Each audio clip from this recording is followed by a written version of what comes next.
상관의 지시를 어기고 민간 경찰에 사건을 넘긴 혐의로 기소된 박정훈 전 해병대 수사단장에 대해 군 검찰이 징역 3년을 구형했습니다. 박희재 기자가 보도합니다. 박정훈 전 해병대 수사단장이 군사법정에 출석합니다. 항명 혐의에 대한 군 검찰의 최종 신문이 이뤄지는 결심 공판에 참석하기 위해서입니다. 지난해 12월 이후 이번까지 이뤄진 공판만 모두 10차례. 선고를 앞둔 마지막입니다. 최상병 사건에 관련된 실체적 진실은 다 드러났다, 세상에 드러났다고 생각합니다.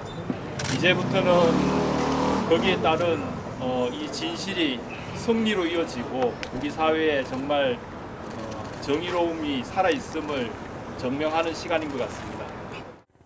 앞서 지난해 7월 폭우로 최 해병이 순직한 이후 경위를 수사하던 박 전 수사단장은 당시 임성근 전 사단장을 비롯해 모두 8명을 업무상 과실치사 혐의로 민간인 경북경찰청에 수사 기록을 이첩했습니다. 그런데 이첩 직전에 박정훈 전 수사단장의 보류 지시가 있었는데 이를 어겼는지를 두고 그동안 긴 줄다리기가 이어져 왔습니다. 군 검찰은 징역 3년을 선고해달라고 재판부에 요청했습니다.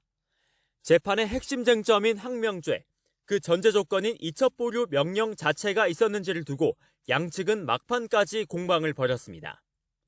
군 검찰은 당시 상관인 김계환 전 해병대 사령관으로부터 여러 차례 명령이 있었다는 입장인데 박정훈 전 수사단장은 김 전 사령관이 국방부 측으로부터 이첩 보류 지시를 받고 망설인 사실은 있지만 자신에게 직접 명령한 것은 아니어서 항명할 내용 자체가 없었다는 입장입니다.